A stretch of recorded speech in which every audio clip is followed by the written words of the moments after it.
From the 24th into the early hours of the 25th of December 2023, gunmen brutally attacked 3 local governments in Plateau State, north-central Nigeria.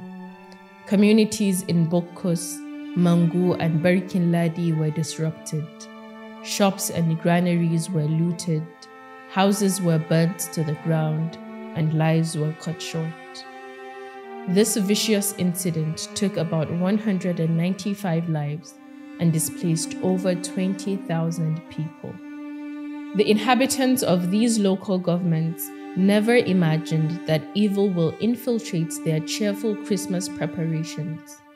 They never imagined that gunmen would invade their villages. They had not anticipated the looting, massacre, fleeing and displacement, how all would crumble in the blink of an eye, leaving them devastated.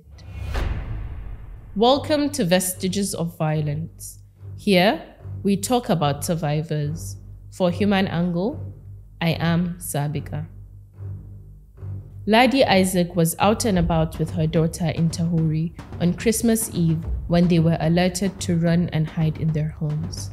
Gunmen had surrounded their entire community, beating people in their way and shooting recklessly.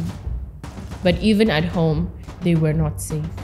Invaders forcefully opened their gates and ambushed them. When Ladi's 6-month-old son cried, the gunmen entered her room. They stabbed her and her baby several times. That evening, Ladi lost her baby. Her mother was killed too. I kept peeping to check and see if they had left. When I came out, I saw them and I started running. I ran into a room that was set on fire. All my legs are burnt now. Ladi had pushed her daughter down the fence of their home so that she could hide. And when the soldiers came, she ran out shouting for help. The soldiers came late. If they had come earlier, we would have been saved from all that torture. Nothing serious would have happened. Paulina Adam, a 55-year-old mother of 4, was at home around 5 p.m., wrapping up her preparations for the festivities when she sensed chaos approaching.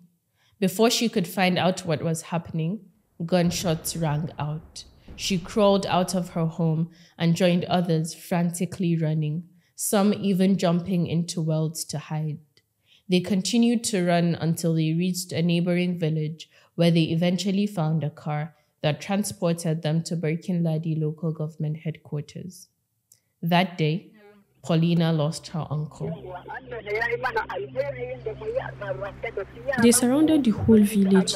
It was until almost 7 p.m. that we were able to crawl out with God's help. Some people entered well and hid in there. Apollos Habila, a 34-year-old father of 2, was helping his wife to knead and cut the dough for their Christmas snacks when the news of an attack in Butura reached them. They were making calls to the security officials in Jos, Plateau State, when gunmen surrounded his village, Darwat. There was a small passage that linked to the Mayanga community where they all ran to seek refuge. By 8 p.m., they went back home, assuming it was safe enough. Immediately, they start withdrawing their run back to our communities in their numbers. They are just countless. They came back to our community in numbers. We had to run away from them. They were shooting at us. They came with trucks and looted grains, foods, fertilizers, and many other valuables. After the gunmen ransacked and looted their homes, they set them ablaze. They set cars on fire too. If they saw a car or motorcycle in good condition, they would take it. Otherwise, if it was old or damaged, they would burn it. Pharmacies and shops, including Apollo's fertilizer shop, were looted and destroyed.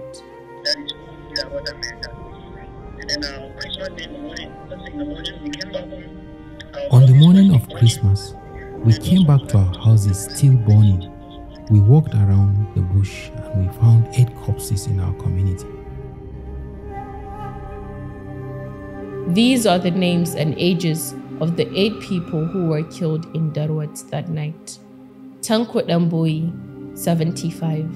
Haruna Divum, 70. Sylvester Ilya, 45. Mika Ali, 50. Deborah Mika, 45. Elisha Yakubu, 52. Abigail Elisha, 47. James Daniel, 40. Many more individuals who looked forward to a Merry Christmas celebration lost their lives on that Christmas Eve across the 3 local governments. Ladi is currently receiving treatment for her injuries. Paulina and Apollos live in an IDP camp in Barkin, Ladi with their families. They long to return home, to rebuild their lives and return to their farms. In order to protect the identities of survivors, we use voice actors for this episode. If you or anyone you know have a story to share on vestiges of violence, do not hesitate to get in touch with us.